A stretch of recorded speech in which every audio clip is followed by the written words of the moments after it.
That's the story.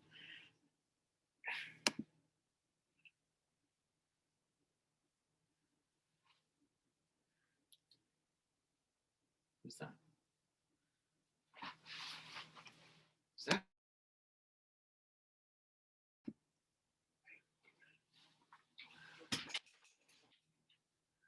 Yeah, it is. It's Frank Lucido. I don't know who that is. Oh, he was the. Hey, Frank. Frank was the. He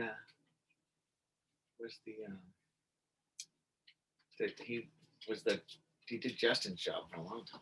Great guy. Oh. Haven't seen him in years. It's nice to see him. I think he's living in Arizona now.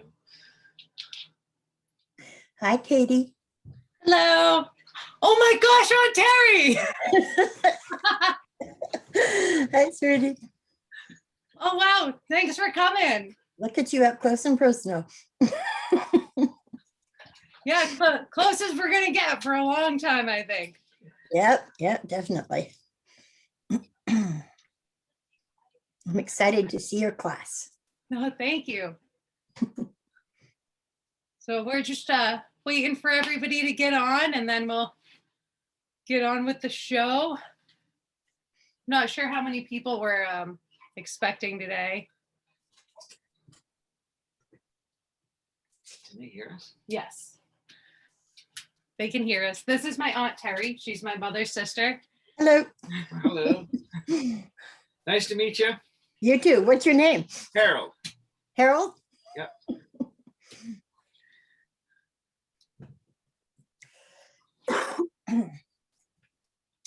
Here, we'll turn up our volume too.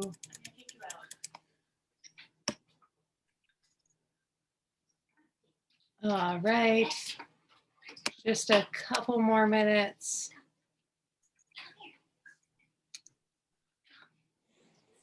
There's Greta's in. Oh, Amanda made it.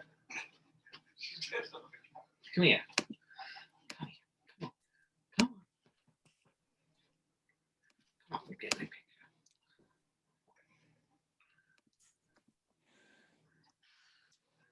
She's not coming. Come on. Come on. That hurts. There's a dog there. You can't see the dog. See the nose. Yes,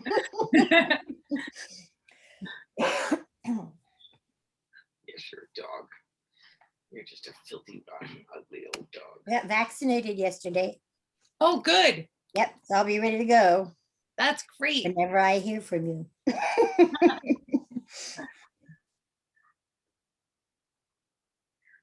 Yeah, I got my first shot yesterday too, so we're on Oh, the did way. you?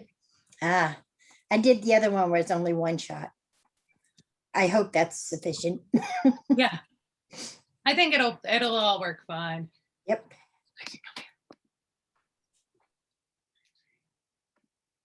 Okay. Maybe another minute or two and then we'll get started. You just get set up to share my screen. Are you okay, Harold? Yeah. I'll kick her off if I have to. She wants to be part of it.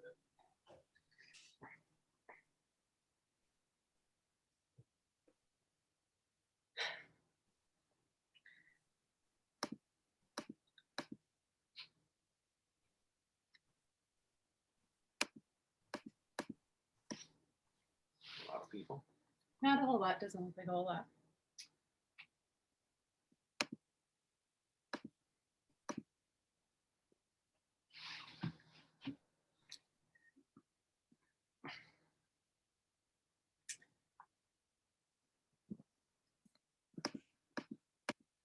Okay, I say let's just get rolling. I'm Katie, this is Harold. I'm wearing a couple of different hats today. Make them all wave if they see you. Yeah. Hey. Give us a wave, let us know you're there. Oh, thank goodness. Thank goodness you can hear us. But the first hat I'm wearing today is the hat of the Essex Shipbuilding Museum. So I was actually just hired to take over the job as the operations manager for the museum. So I will be both an employee of the museum as well as Harold's apprentice. There's really no better place that I could take all of the knowledge about shipbuilding that I'm getting from Harold and put it into practice. So I'm excited to be a part of them. And thank you guys all for coming on behalf of the Shipbuilding Museum. We're really happy to be doing this. And so for my other hat, the purpose of these talks is the Massachusetts Cultural Council granted Harold and I a traditional arts apprenticeship. So Harold is a master shipbuilder, and I am now his young apprentice. We're really fortunate to be able to have this opportunity to have Harold pass on some of the knowledge that he's gained in years and years to me, so I can attempt to carry on the tradition and the legacy that is shipbuilding in Essex. So Harold's going to start us off. For those of you who aren't too familiar, we're in the midst of a big project. It's the restoration of a schooner called the Sylvina W. Beal. She's built in 1911. She's the oldest surviving knockabout schooner. And so we're working on doing a rehabilitation on her. If you'd seen our last talk, it's available on YouTube. It goes a little bit more into depth about all of that, but Harold's going to give an update on where we are now with the Beal project. Well, it's we brought it down from Maine 2 years ago to Gloucester, and then a year and a half ago we had it up at the Heritage Center on their Marine Railway for a year, and we launched it, and Graham McKay towed it back to Essex, and just before we got to Essex, we sailed it around a little bit, which we think is really kind of fun, and then he did a really great job of towing it up the river, and it's now in the creek next to our shipyard, where we're getting ready to, we just keep taking more parts off it and making it lighter and smaller, and but we're also, as we're doing that, we're gathering material to rehabilitate it, and so you can see on the sawmill there, we've got logs on there, and we're cutting wood quite regularly, and logs are coming into the yard, and timber is piling up in the yard and in the creek and in the sheds. And Katie and Mary Kay just went down and got a new, got the foresail and the jib from another schooner. We have the mainsail already, and so now we have all the sails. We just have to cut them down a little bit. They're made for a much larger boat, but we can cut them down and they'll be very serviceable. Most of the material we're using is recycled, and we also have most of the bronze. And we're getting the plans approved by the Coast Guard, and we're gathering material for the engines and stuff.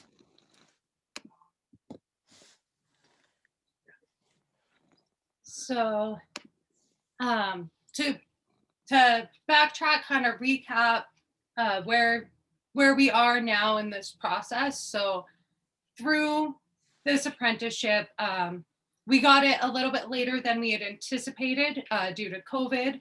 They announced the apprenticeship grants much later than had originally been expected. So Harold had already done a lot or most or all of the design work for the Beal. But after discussing what to do, we decided that the best course to action for me to actually learn how to build a ship and design a ship was for me to go forth and pick my own ship to design. So here, where we got at the end of the last talk is, you can see on the right side of the screen is the Sylvina Beal's lines drawing. And then on the left side is my drawing of my boat. So I had picked the sloop boat Venus as the boat that I wanted to design and build. This was a Gloucester boat. I'm from Gloucester, and it was captained by John Dench, and I'm Catherine Dench. So it it was really the right boat for me. And its claim to fame, it worked for years and years in fishing and shipping salt cod. But its big claim to fame was it was the boat that brought Rudyard Kipling to Gloucester when he was doing the research for Captain's Courageous. So it has this really cool background, and I'm very personally connected to it. So I'd already picked this out, and when Harold said I'd be designing my own, it was a natural fit.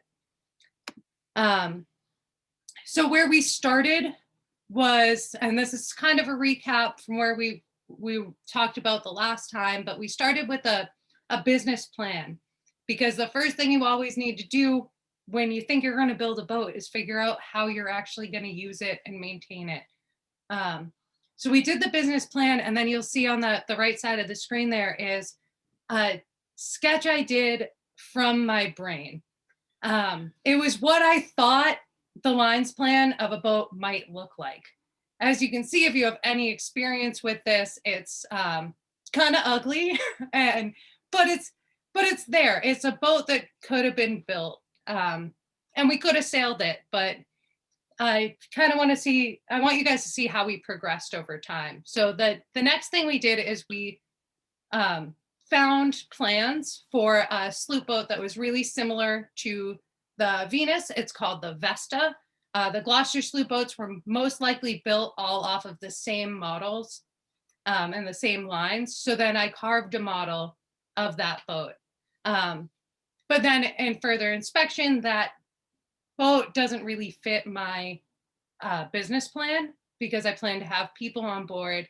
I want to be able to have it be safe and comfortable for passengers. So I amended it. I added a whole bunch of freeboard, which also makes the boat a little bit longer. And then I redrew my lines based off of that model. So you can see this is my completed lines drawing. This is the first lines drawing that I did. It's a little bit sloppy, and oh, is this video gonna load? There we go. Here's a little clip of learning from the master. So this is Harold's giving me some instructions before I go in on my second lines drawing. You want a diagonal line to tell you whether or not it's fair.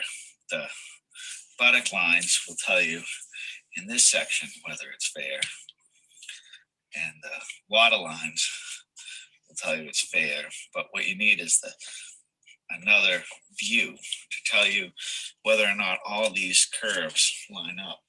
So when you draw your diagonal line, you try to bisect the curves either in the turn of the bilge or in the tuck. And so what you want to do is be able to draw a line that also can be matched on the other side of the boat. So you look for a point like this one right here where the two blue lines cross. That line crosses all of your hardest curves, and it runs in up here at your stem. And then you can count out from your center blue line. One, where are we here? Glasses. 1, 2, 3, 4. Up one, so there's one. Oop. That's on it. I can't, no. Are we on the blue line? No. 1, 2, 3, 4, and up one. So all we're doing there is just getting it so that we can repeat the same line on both sides. Then you just take your piece of paper, Adventure Annual Meeting Report from 2019, measure from the center line the different stations. So there's 6, 12, 24,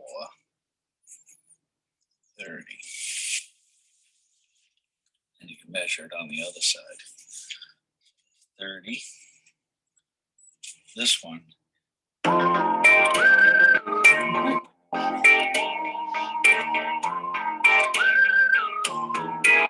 So then you can do the same thing we do with our station lines or water lines. And you go 6, 12, 18,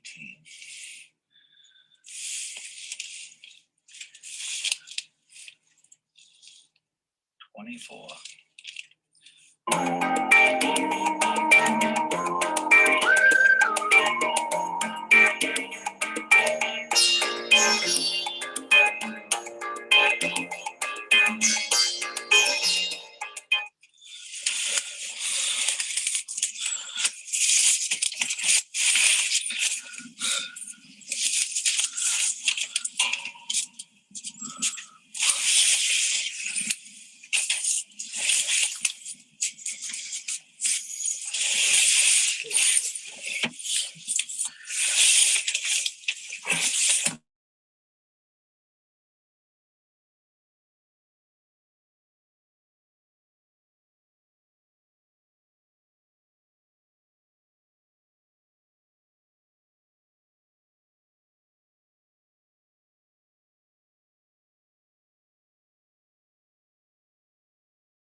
So I think I like that video, especially Harold's bit at the end there about how you can tell from the diagonal how the water's actually gonna flow around the boat. And that's just that real world connection to what we're doing and what we're making. It's not just art, it's applied art, and it's not just boat building, it's art.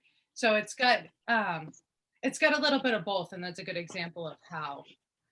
So after my first lines drawing, and I needed to improve. So this is my second go at the same set of lines. It actually does look a bit different. I think I got a little bit better at it, and I'll continue to progress. But once all those lines were drawn, it's time for the next stage in design, and that is a sail plan. So you can see here on the right side is the Sylvina's sail plan, and there's my Venus on the left. And let's see how I got to this point. So when we're first talking about the sail plan, Harold drew this for me in my notebook. And at at first glance, it doesn't explain too much. It actually took me a second to figure out what the perspective was when he was showing it to me. But so this is like if you sliced down the boat down the side, and you were looking like through it, so you can see like out here is the waist, and we have the rail, And this is the inside of the boat. So here we have the deck shear and the deck beam and the shelf. But I was just drawing this outside portion.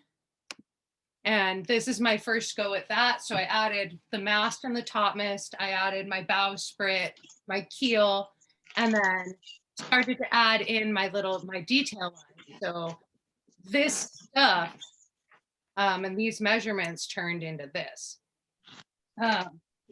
So from there, I had to figure out, well, what in the world are my sails going to look like?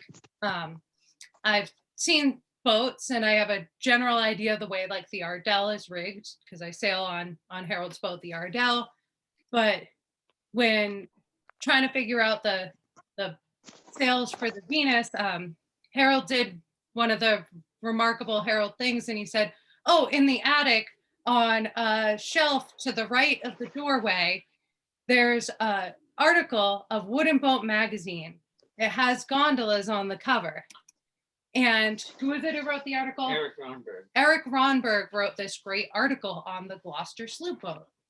And so sure enough, I go over to this bookshelf, and exactly where he said it was an article of Wooden Boat from like the year 2000 with gondolas on the cover, and this article by Eric Ronberg.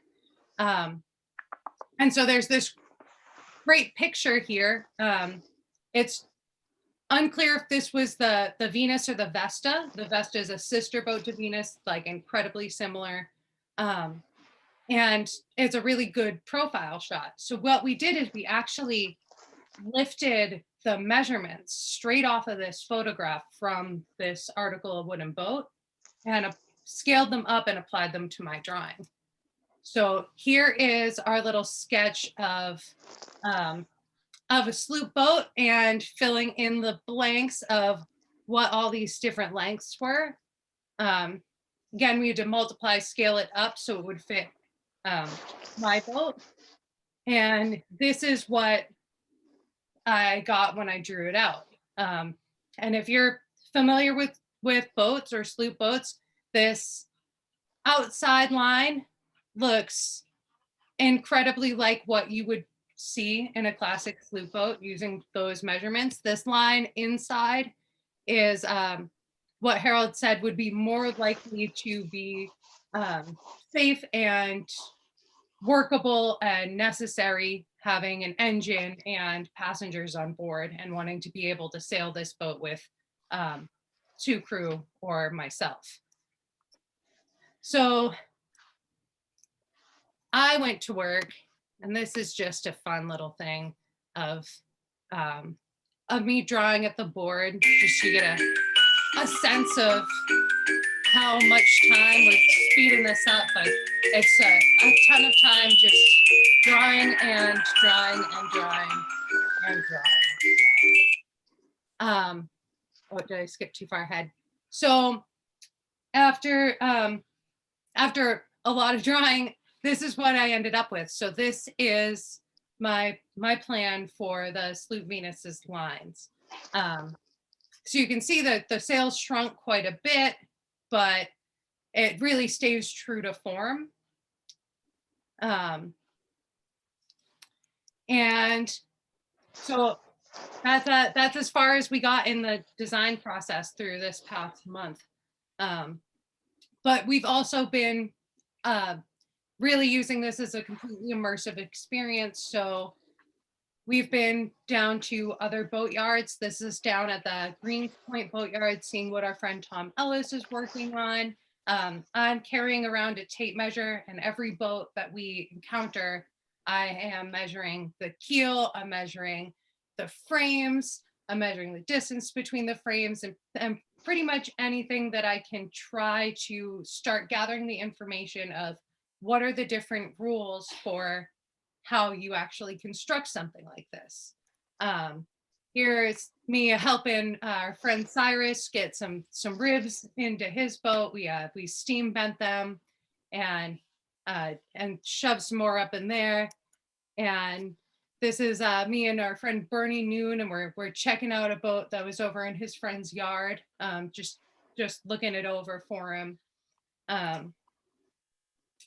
So, oh, and that's that's where we are so far. And if you were wondering why Harold is down on the couch, so these talks are a lot about, as well as they're about the process, they're about my experience in the process. And right now, my experience in the process has been watching Harold suffer. He hurt his back really badly. I don't know if you want to, but so part of this is I'm watching all of the people around me, and their lifelong dedication to this craft, and realizing things that are really important. Like, everybody talks about always wearing your PPE, but nobody really tells you that every day you should be stretching. Well, Francis tells us that every day. Oh, well, maybe Francis. And there's a lot of different things that you should be doing because your body is your most important tool. Harold has actually always been really, really good about like reminding me to be mindful about how I'm holding things, how I'm lifting things, like how I'm actually using my body with certain tools. But your body's a machine and it requires maintenance. So I've found that I'm going to be trying to stretch religiously and keep my body well oiled so I can keep doing this for a really long time. And then what our next step in this whole process is the construction plan. So here you can see a construction plan that Harold put together for the Sylvina Beal. And in this plan, you really start to figure out how you're actually going to physically build the boat. And that's where I'm headed from here. So I'm gonna I am going to stop sharing right now, and I'd love to open this up for questions if anybody has any questions or wants to know anything more about anything we've talked about.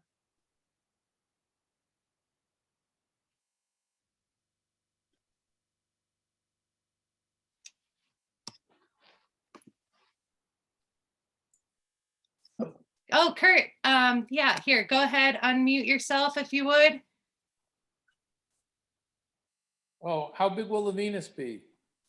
The Venus is going to be somewhere around, so we're looking at around 60 feet now. When I added the freeboard, I added a lot of length. And I'm gonna, in my revised designs, I'm gonna try to cut her down to be a little bit shorter, but she's looking about 60 feet. How long you figure that'll take?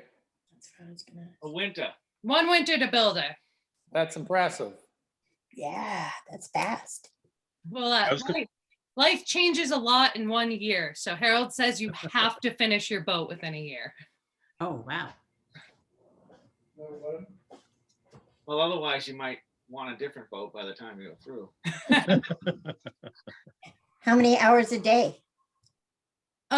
Oh gosh, as many hours as there is sunlight and probably a little more. Yeah, we don't count hours. We just count weeks and months. Weeks and months. Hours, and that doesn't, I never think about that. Actually, it seems like you're coming along quite well. I think that this has been, it's been really fun because we started this apprenticeship, about 6 months after we thought we were going to start it. And, there's a, we had to write a work plan and figure out what we're going to do. And we follow that more or less for the apprentice to get the grant. But it's weighing, because of the way it's all working out, it's weighing heavier in design than I might have anticipated.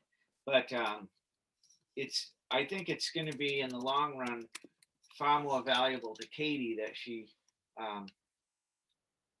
is studying design at this point, because she has experience aboard the Ardell. She's been sailing with us for 8 or 9 years now, and she's got her captain's license, and she's got woodworking experience, in the design aspects of it, you can put wood together and follow somebody else's plan, and figure that out. But if you can combine your time in boats and on the water with your woodworking skills and your design skills, it can make you a much more rounded individual in terms of constructing boats, and that ability to design something and fearlessness that it takes to do that. If you can overcome the fear to just design your own thing, I think many people who are capable of building boats are more capable of design than they know. And so I think my hat's off to her. And also through this process, it's been fun watching Katie learn, because when you design something, you have to look at what you're designing in a different way. You can't just look at it as something that's all measured. You have to figure out why it's the size it is and why it's the shape it is and how the pieces all fit together in a much different way. And I think as this apprenticeship unfolds, this extra time in the design phase will really help Katie through that, and then through her whole career following, both career, whether that be all boat building or all going to sea or all of the above. I think that I just, my hat's off to her for really going at it and staying with it. So. Yeah, so I've been on the water a long time, and getting into the design process, I'm already looking at every boat in a different way. So it's really changed my perspective. Katie, Hi, Daisy. that's going to be a big main. Yes, yeah, it's giant. Yeah. So how does that compare to say a big friendship sloop like Tennis? So I think Tanis's sail is actually a little bit bigger. Mhm. So Proportionately, Tanis's sail is humongous compared to anything, but yeah, Tanis is a big mainsail. I am thinking about, I'm probably going to revise that plan as well. And my rigging plan will probably be a little bit different. I think I'm going to add some more blocks because I really want to be able to single hand it. And I know that I probably wouldn't be able to get the mainsail up by myself the way that I drew it. Yeah. yeah, the schooners break up the rig a lot, but the everyone's she's gonna have to really take her time with the transom, because that's all any of the schooners are gonna see. See ours. But Katie, do I see do you have a club jib? Yeah. There's a jumbo with a club and then a jib that's going to be loose footed. Oh, good. Great. A lot of canvas up there, actually, like more than I'm used to. So it'll be really interesting. Gonna go fast. Yeah. But I intend to use it for fishing. I want to go fishing. So you got to get to the fish. That's right. And back. And back, right. Yeah, that's right. Back before anyone, so I get the best prices. There you go. So how many people are going to help you build it? Oh gosh, will you help me, Greta? I can feed you. That is a great help. I really need help with that. So hopefully, I'm hoping that really like Harold's boats, it will be a community event. So like a barn raising, everyone coming together. Because part of this, and like part of the reason I fell in love with this whole industry and what Harold does is that it is about the community so much and bringing everyone together to the fabric of what our culture was based off of here in Cape Ann. So I'm hoping that we get everyone. So if you want to come down, I would love it. Build it at Harold's Yard. Maybe Harold's Yard, maybe across the way, over across the other side Over of on the the creek. town land. Yeah, but I'm kind of hoping that the town land. See if they want to let her do it or take the sign down, one or the other. Yeah, I think that it might be a really good project to do on the town land in Essex to really just bring it together and keep it used for what it was set aside for. Well, it was set aside for the men, and we think that Katie Oh, yeah. should set a precedent to try to get some women building ships there. Yeah, we could get the sign amended. If you just go with your initials, nobody would know. No.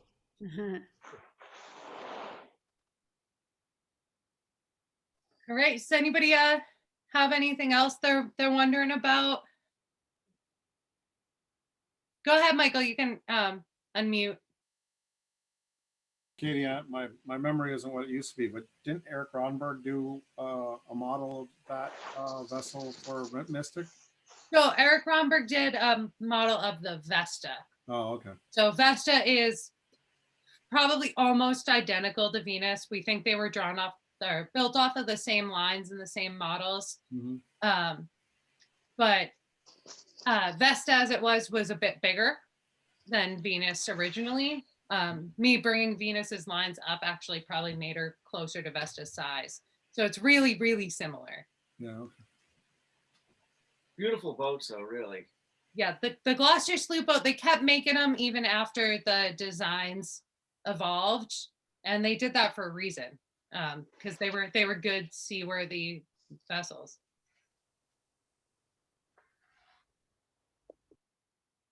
And you don't have to worry about that four sheet clacking into people whenever you attack. That's one of the nice things about a sloop boat. Having sailed a lot of sloops, the rig is not having that 4 sheet swinging across the deck. It actually makes them in many ways safer, even though there's a little more sail on them usually. They're reefing earlier. They're good boats.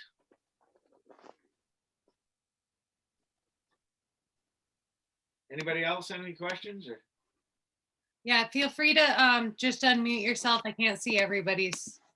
Okay, you said one winter to build.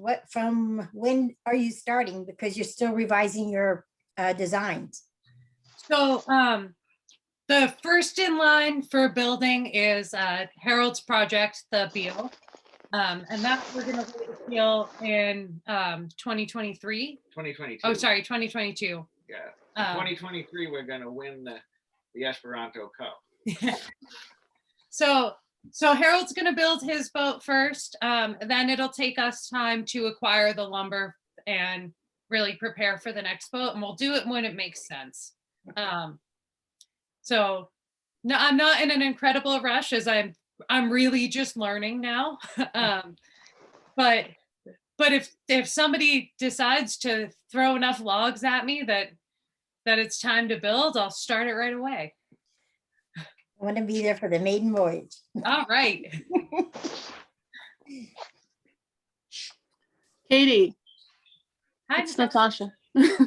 I am wondering if you'll be the first female boat builder to build a boat in Essex in recent history. Or ever. Or ever. Thanks, Daisy. Yeah, we'll have to look through all our documents and check the vessel list. I haven't ever read of another female boat builder in Essex, like historically. So we'll really have to check that out. That could be true. Though I'm sure that there were many women who had their hand in many of the vessels that were Didn't built. get named. Yeah, I have a couple of female volunteers that would be happy to help. So Yes, that would be great. let me know. Especially the young ones. Yes, that's what I'm talking about. Thank you. Yeah. John? Yeah, just a quick question, if I could. Had you envisioned being real traditional on the deck hardware as far as blocks and winches and so forth? Yes. Yeah, I'll be really traditional. As far as, regulation and practicality allows. Do you have any blocks? Yeah. Yeah, we're probably gonna, scavenge and rebuild and just, you know, Steering gears, windlasses, blocks, we're always looking for that stuff. It's getting harder and harder to get it, and most of them today are recycled. That's one of the nice things about the Beal is we had a boat that we were able to use a lot of the old gear from.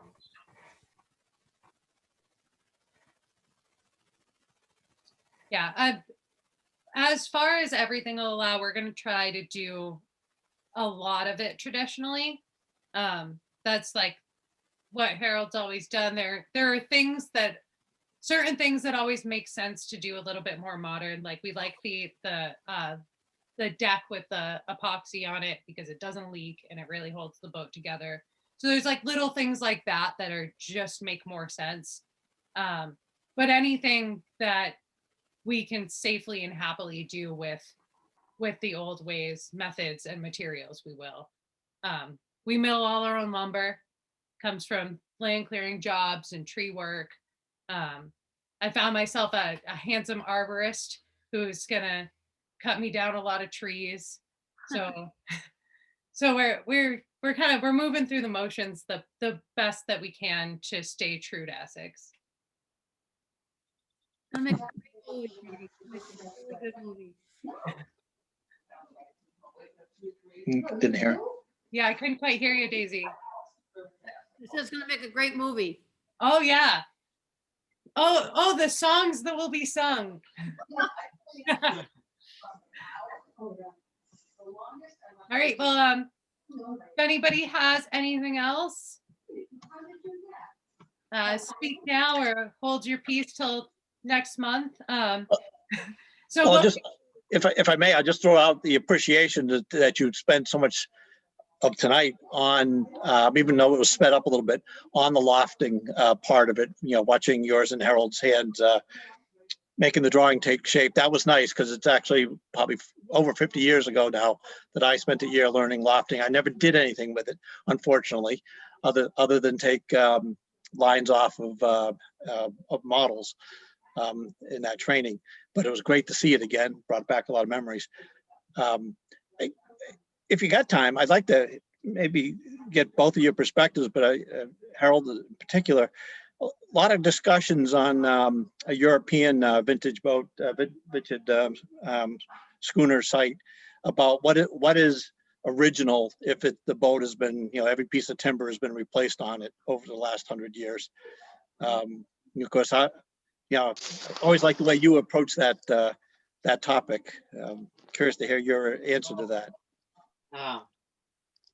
Friend Fred Sterner, we did a lot of work on the Effie Morrissey, then it's now the Ernestina Morrissey, the Massachusetts state ship, which is a Essex-built National Historic Landmark, left here in 1894, and we took the last original bits of it out, and people were saying, you know, what are you doing and what's left? And Fred Sterner says, well, I guess he'd learned biology somewhere. He said every cell in the human body is replaced every 7 years.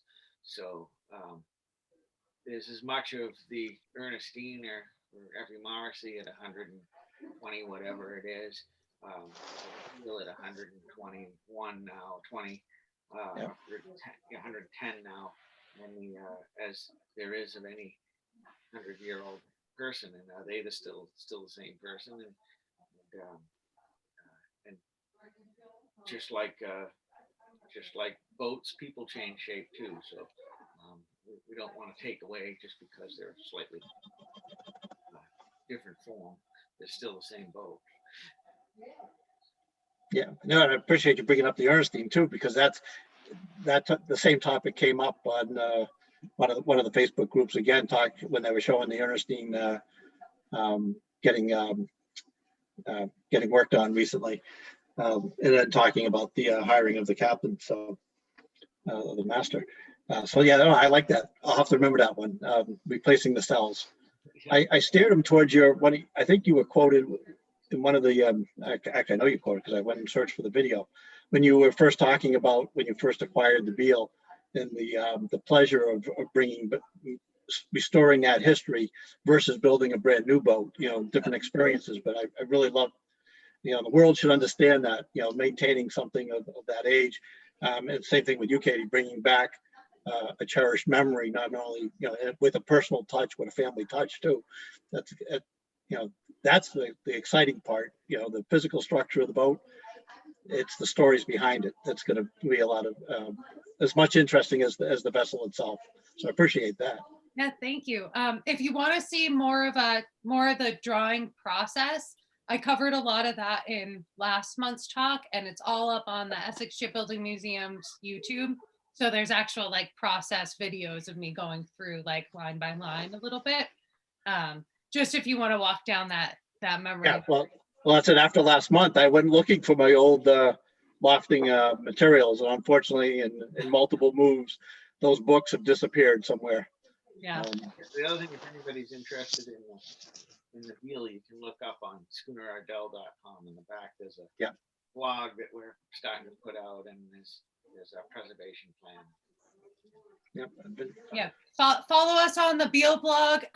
One of the best things that you can do if you want to support the Sylvina Beal is come sailing on the Ardell. Yeah. And we're going to be opening up pretty soon for we're like May 8th. May 8th, small group private charters. They're a wicked lot of fun. A lot of fun.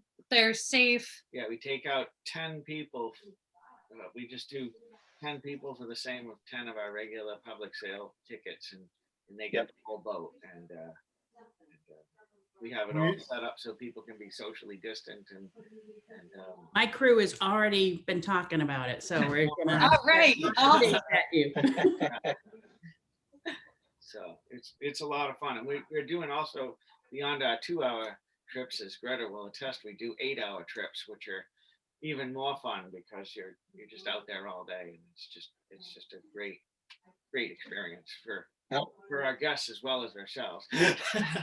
I don't know if you guys remember me. I look different in the summer, but I've been on the Ardell every year with the Schooner Festival. Yeah. And so last year we went on the Landon instead on that weekend, but we still went to Gloucester for the weekend, even though there wasn't a festival. Yeah. All great boats. All great boats. Go sailing on any of the boats. We're the Ardell. Go on the Landon. Go on the Fame. You should try to collect them all. Really. Well, I just said that in an email to Mike, but I was checking on my Marlinspike subscription. It's the Fame is the only one left. I mean, I've stood on and helped out with the story years ago. Been on the Ardell, now I've been on the Landon. Now I've never been on the Fame, and I sail out of Salem Harbor, so it's embarrassing. I haven't taken care of my own backyard. Yeah, that is embarrassing. You're gonna have to take care of that. Thank you. Very good tonight. Thank you. So if we're all good, thank you guys all for coming. I'm so happy to be able to be doing this and sharing the experience with all of you. And thank Mary Kay. Yes, and thank you, Mary Kay Taylor. She's the wizard behind the curtain. She's the one that nobody sees, but is really pulling so much of our weight, and we are so grateful. Thank you to Mass Cultural Council and the Essex Shipbuilding Museum. You could thank Jack, I suppose. Yeah. He's the one who supplies all the wood. Yeah, thanks Jack for the wood. But yeah, thank you to everyone. And I hope you guys all tune in next month. We'll be doing this. We have 2 more rounds of this, 2 more months before this part of the series concludes. We're hoping that this will be a 2-year apprenticeship, but that's it. So if everybody would just turn on your cameras and give us a wave goodbye. Bye. Great job. Okay, good job. Hi, thank you. Thanks for coming. Thank you. Outstanding. It was a good talk. You did a great job. Thank you. Bye. Thanks, Katie. Thanks, Fun. Harold. Thank you. Oh, hi, Phil. Hey, Phil.